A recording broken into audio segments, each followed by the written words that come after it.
La primera canción está escrita cuando nuestro comandante en jefe leyó la carta de despedida del Che.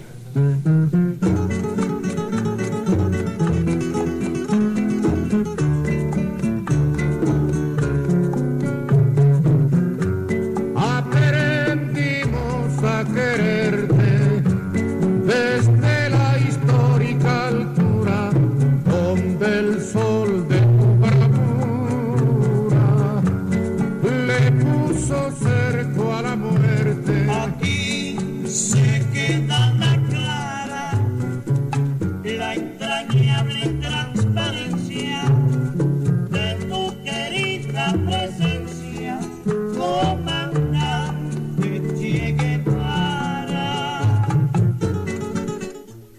Bonjour, vous êtes bien à l'écoute de l'émission La vie de nos voisins, présentée par l'association ULACHE. Au micro, Sylvie. Gloriosa y fuerte sobre la historia dispara cuando todo Santa Clara se despierta para verte. Aquí se queda la clara, la entrañable transparencia de tu querida presencia, comandante Che Guevara.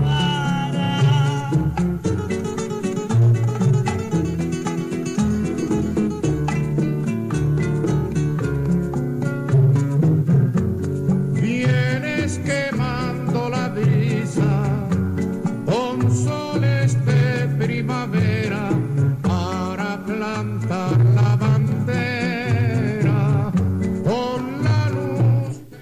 Aujourd'hui, nous aurons des informations de l'UNASUR, du Honduras, de la Colombie, de l'Équateur, du Chili, de la Bolivie et de l'Uruguay.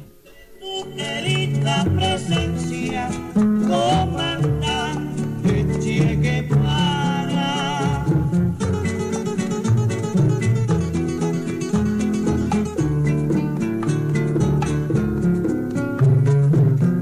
Tu amor revolucionario te conduce a nueva empresa donde esperan la firmeza de tu brazo libertario. Aquí se queda la clara, la entrañable transparencia de tu querida presencia, comandante Che Guevara.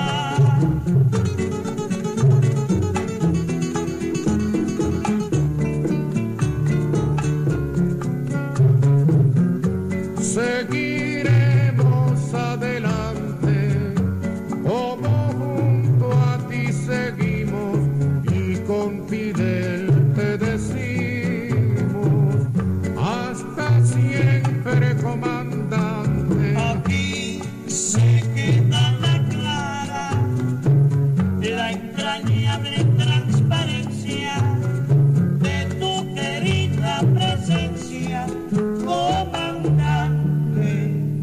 Che Guevara.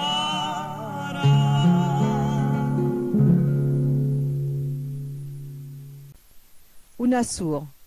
Le sommet de l'UNASUR analyse la création d'une nationalité sud-américaine.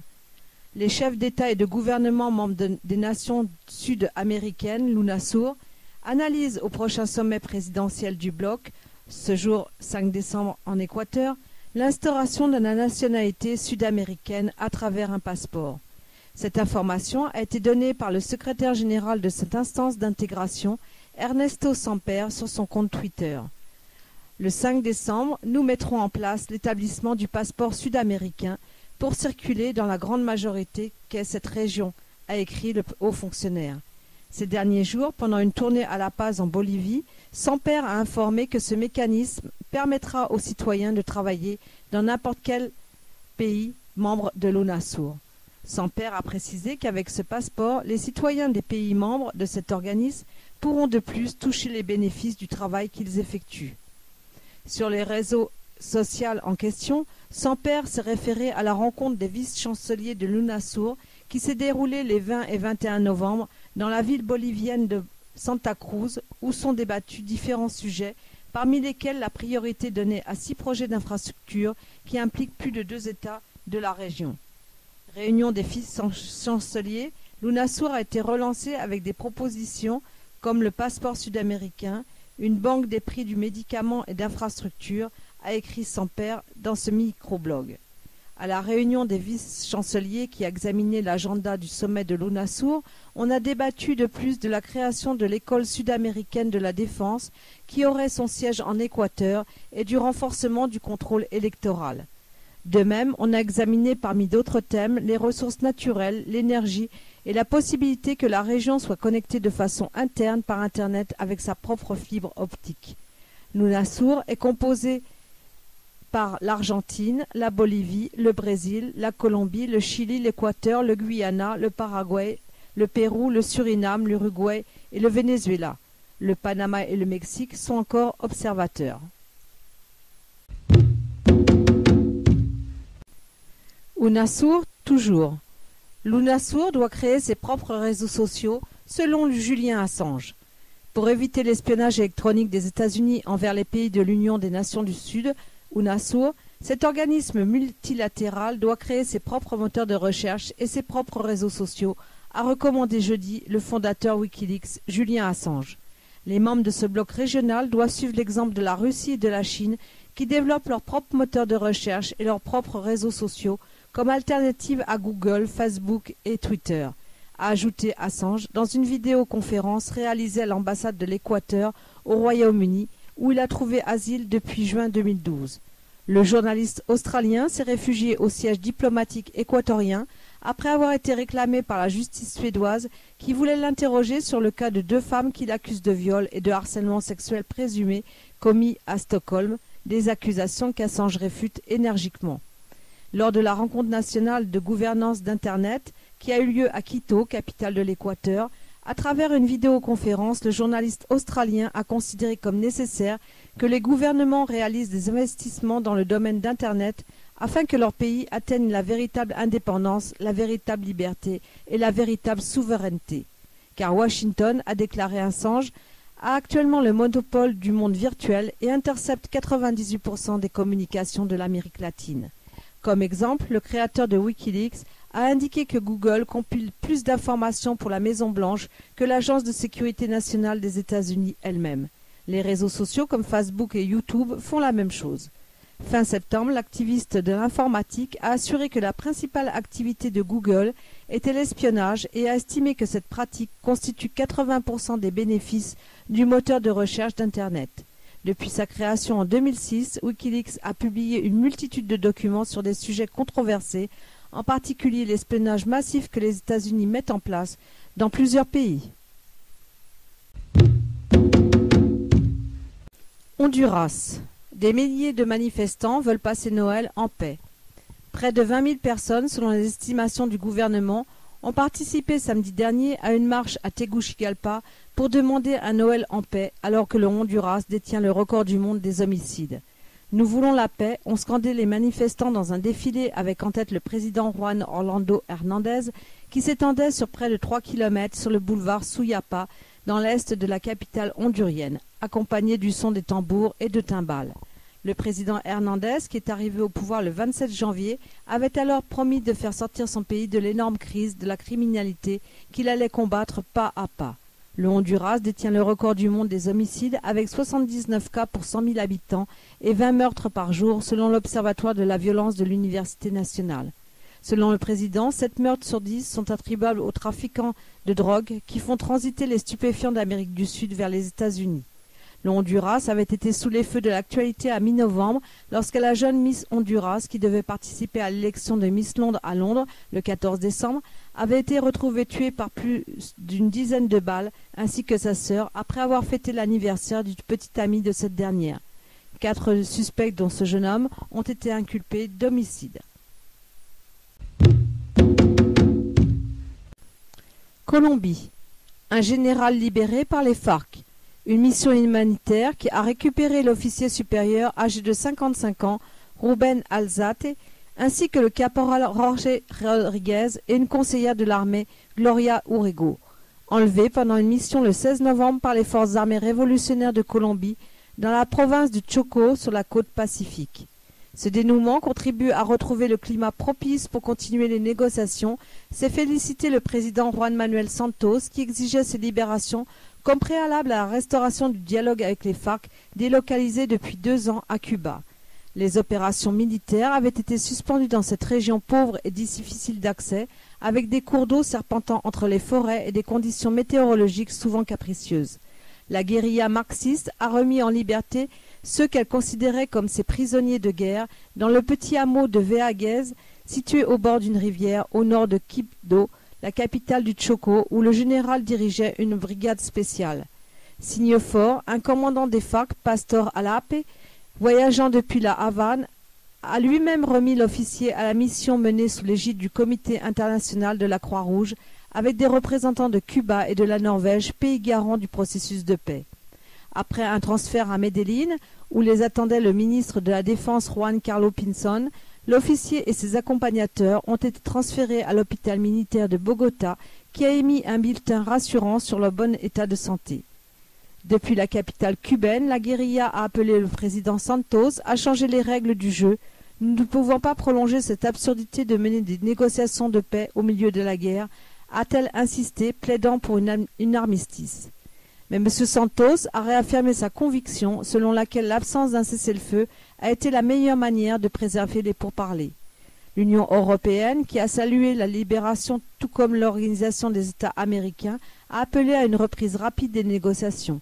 Véritable choc en Colombie, l'enlèvement du général le plus haut gradé tombé aux mains de la guérilla en un demi-siècle avait entraîné une interruption de dialogue lancée pour mettre fin au conflit le plus ancien d'Amérique latine, avec 220 000 morts et 5,3 millions de déplacés, selon des chiffres officiels.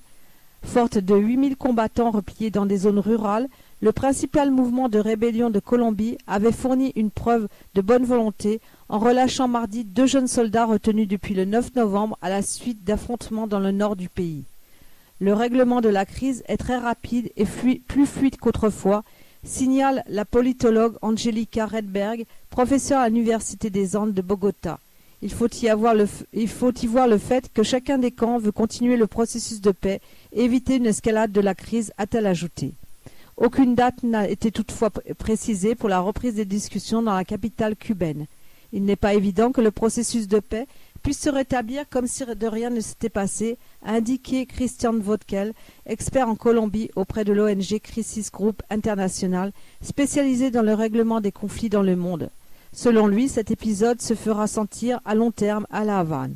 L'opposition au dialogue avec les FARC pourrait en outre gagner du terrain auprès des Colombiens, toujours perplexes sur les circonstances de la capture du général alors qu'il était en civil et sans escorte. Avant même son retour à la liberté, ce dernier avait déjà été convoqué par le Congrès pour s'expliquer sur cette apparente violation des règles de sécurité. Bolivie. Le président de la Bolivie inaugure la réunion énergétique du groupe des 77 plus la Chine. Le président de la Bolivie, Evo Morales, lors de l'inauguration de la réunion ministérielle énergie et hydrocarbures du groupe des 77 plus la Chine, dans la ville de Tarija, a lancé l'appel à l'élaboration des propositions pour obtenir une meilleure souveraineté sur les ressources naturelles. Il a déclaré que le contrôle par l'État de ses richesses aide les nations à obtenir la stabilité sociale, politique et économique.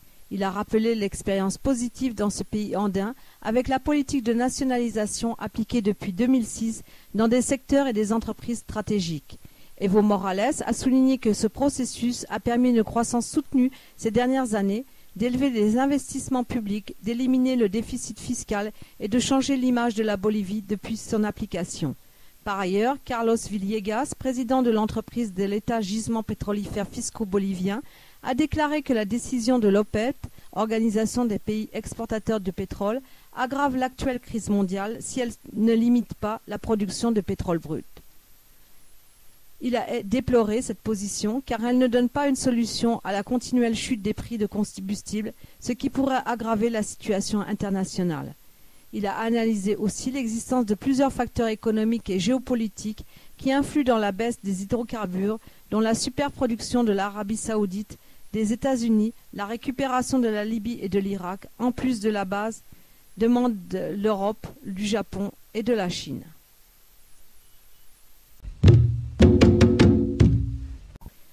Équateur. Rafael Correa, Quito sera la capitale de l'Amérique du Sud grâce au nouveau siège de l'UNASUR.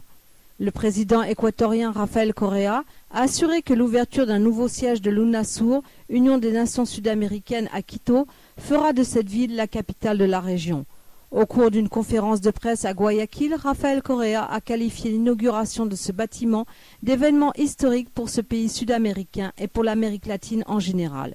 Et il a expliqué que ce nouveau siège symbolise la relance du processus d'intégration et un grand espoir.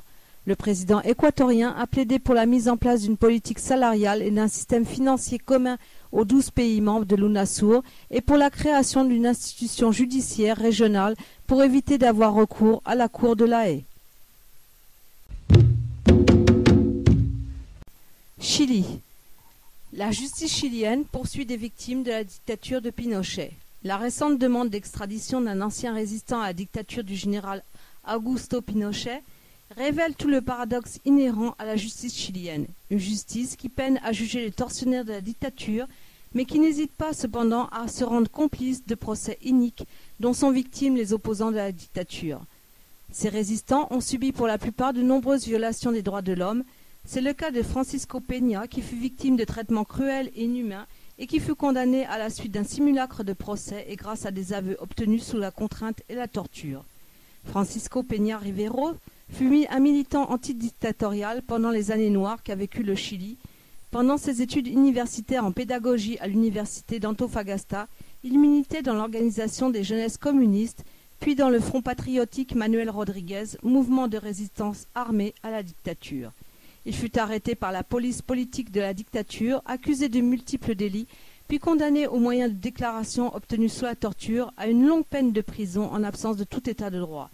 Francisco a conquis sa liberté avec une cinquantaine de prisonniers politiques lors d'une spectaculaire évasion de la prison de Santiago du Chili le 29 janvier 1990.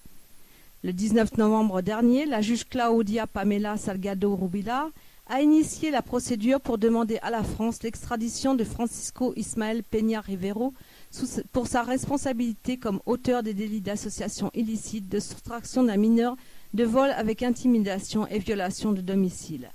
La demande d'extradition est d'autant plus incompréhensible que Francisco fut reconnu comme victime de torture et d'enfermement pour raisons politiques par la Commission officielle sur la prison politique et la torture en 2004, dite Commission Valech. Après sa sortie du Chili, Francisco Peña et sa compagne ont obtenu le statut de réfugié politique en France, où ils résident depuis avec leurs enfants. Francisco a refait sa vie. Après une reconversion professionnelle, il monte une entreprise dans le bâtiment dans laquelle il travaille aujourd'hui. Il fut informé de la demande d'extradition de la justice chilienne par sa famille restée au Chili. Francisco a reçu de nombreuses manifestations de solidarité et de soutien de ses proches, révoltés de cette nouvelle injustice qui l'afflige. Pérou. Climat, l'Amérique latine préconise un nouveau système. L'Amérique latine et la Caraïbe est une des régions les plus affectées par les changements climatiques, d'où que les pays de cette région prônent la mise en route de mécanismes d'intégration afin d'atténuer les effets du changement climatique et s'y adapter. Fonte des glaciers dans les Andes, longue période de sécheresse, inondations, ce sont quelques conséquences qui touchent cette région à cause du réchauffement de la planète. Le 5e rapport du panel intergouvernemental d'experts en changement climatique augure des pires conséquences non seulement pour la région, mais pour toute la planète et assure que la principale cause est l'activité humaine. Alors que l'agenda approuvé pour la 20e conférence des parties de la Convention cadre des Nations Unies sur les changements climatiques se déroule à Lima, comprennent la mise en vigueur des mesures pour faire face aux dégâts de changement climatique, les nations latino-américaines ont demandé de mettre en pratique d'autres normes. Tel est le cas du Venezuela, de l'Alliance bolivarienne des peuples de notre Amérique ayant demandé que les négociations sur la rédaction du brouillon d'un nouveau protocole accordé en 2015 tiennent compte de la réduction des dégâts et de la réadaptation face au changement climatique, ainsi que la prise en charge le plus vite possible. Le Mexique, du groupe pour l'intégrité de l'environnement, a remarqué l'importance de mettre sur pied des mécanismes transparents et le rythme de réduction des dégâts.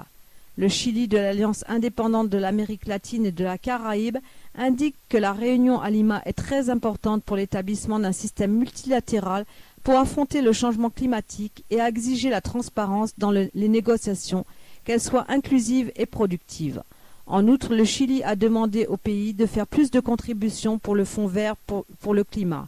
En revanche, tout dépend des décisions prises par les pays industrialisés, les principaux responsables historiques et actuels du problème, qui doivent accroître leurs contributions pour aider aux pays en voie de développement à affronter le changement climatique.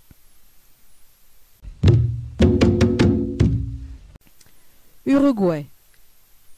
L'anti-tabac Vázquez face au défi du cannabis légal. Lors de son premier mandat, il avait interdit le tabac dans les lieux publics. Tabaré Vázquez, élu à nouveau dimanche président d'Uruguay, hérite désormais de la mise en application d'une loi qu'il a critiquée, la légalisation du cannabis. La loi, unique au monde, est l'œuvre du président sortant José Mujica, issu de la même coalition de gauche Frente Amplio que Vázquez. Mujica lui avait succédé en 2010, l'Uruguay interdisant d'avoir 2 mandats consécutifs. En tant que président, le cancérologue, aujourd'hui âgé de 74 ans, s'est illustré en faisant du pays en 2006 le premier pays d'Amérique latine à bannir la cigarette des lieux publics. Un combat qui avait une résonance personnelle pour Tabaré Vázquez, marqué par la mort entre 1962 et 1968 de sa sœur, sa mère et son père d'un cancer. Mais la mesure sanitaire, accompagnée de normes très strictes, avait jusqu'à 80% du paquet de cigarettes recouvert de messages d'avertissement, a valu au petit pays de 3,3 millions d'habitants un procès du fabricant Philip Morris. Ce dernier réclame à l'Uruguay devant la justice internationale 25 millions de dollars de dédommagement. Un litige dans lequel Montevideo a reçu le soutien de l'Organisation mondiale de la santé et de plusieurs ONG qui considèrent l'affaire comme emblématique de la lutte mondiale contre le tabac. Il semble aujourd'hui paradoxal que le même président qui avait combattu la fumée de cigarettes doivent désormais autoriser d'autres volutes, celle de la marijuana. Les autorités rétorquent que dans le cas de cette drogue douce, il ne s'agit pas d'une libéralisation, mais d'un marché limité et contrôlé par l'État. Toutefois, cela peut être un des sujets les plus compliqués à gérer par Tabaré Vázquez, qui prendra ses fonctions le 1er mars, explique Rafael Pinheiro, professeur de sciences politiques à l'Université catholique d'Uruguay. Selon lui, Tabaré Vázquez n'aurait jamais lancé un projet avec les caractéristiques telles que celui lancé par Mujica. La loi votée en décembre 2013 est en effet complexe et ambitieuse. Elle instaure 3 modes d'accès au cannabis via l'autoculture, l'adhésion à un club ou l'achat en pharmacie, l'usager ne pouvant choisir qu'un seul de ces modes qui tous requièrent l'inscription à un registre national. C'est notamment ce registre qui freine la mise en application encore balbutiante des usagers potentiels craignant d'être fichés, avec un risque ensuite si le gouvernement ou la loi change. Tabaré Vázquez avait d'ailleurs créé la confusion il y a quelques mois en déclarant que grâce à cette liste normalement anonyme, l'État va mieux savoir qui consomme des drogues et aura la possibilité de réhabiliter les toxicomanes. Il n'a de toute façon jamais caché ses propres réticences, déconseillant fortement la consommation du cannabis et jugeant incroyable sa possible vente en pharmacie, même si la loi prévoit une limite de 40 grammes par mois et par personne. Mais il ne devrait pas faire marche arrière, se contentant, selon ses mots, de corrections qui seront nécessaires. Vázquez est quelqu'un qui ne va pas revenir sur les engagements pris par l'administration antérieure, estime Rafael Pinheiro. Il peut introduire des réformes marginales dans la régulation, mais je ne crois pas qu'il y aura des modifications très significatives de la politique, sauf s'il fait face à de gros problèmes pour l'application. Ignacio Zuas Nabar, de l'Institut de sondage Equipos Mori, souligne lui aussi le travail difficile qui attend Vázquez. Tout d'abord en raison du niveau de rejet populaire de la loi qui reste inchangé, 2/3 des Uruguayens sont contre. En second lieu, en raison des complexités de l'implantation de la loi, dit-il, rappelant que quels que soient les doutes du président élu, la régulation du cannabis est inscrite dans le programme du Frente Amplio. Le gouvernement sortant espère lui que le cannabis commencera à être vendu en pharmacie avant le 1er mars, date de la passation de pouvoir indiquée de sources gouvernementales, soulignant que malgré les critiques de Vasquez, la loi est là et ne sera pas facile de l'abroger. Uruguay. Le président uruguayen voyage au Venezuela, Équateur et Mexique. Le président José Mujica se déplace à Caracas pour une rencontre avec le président du Venezuela, Nicolás Maduro, avant d'assister au sommet de l'Union des Nations Sud-Américaines en Équateur. Le porte-parole officiel a confirmé que Mujica va parler avec Maduro sur les progrès de l'intégration régionale, des questions internationales et d'autres aspects de l'agenda bilatéral. Parmi ces derniers souligne le début de l'exploitation dans la ceinture de l'Orénoque par PACAN, la compagnie pétrolière d'État uruguayen, ont-ils ajouté. Jeudi, Mujica participera à Guayaquil en Équateur au sommet de l'UNASUR où l'Uruguay recevra la présidence du Suriname. De plus, le 8 et 9, Mujica participera à Veracruz au Mexique au 24 sommet ibéro-américain où Enrique Iglesias transférera le secrétaire général à la costaricienne Rebecca Greenspan. Le président de l'Uruguay, accompagné du ministre des Affaires étrangères Luis Almagro, sera de retour à Montevideo le 10 décembre.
Ainsi se termine l'émission La vie de nos voisins, présentée par l'association Ulalché. Au micro, Sylvie. Je vous souhaite de passer une très bonne fin de journée. À bientôt.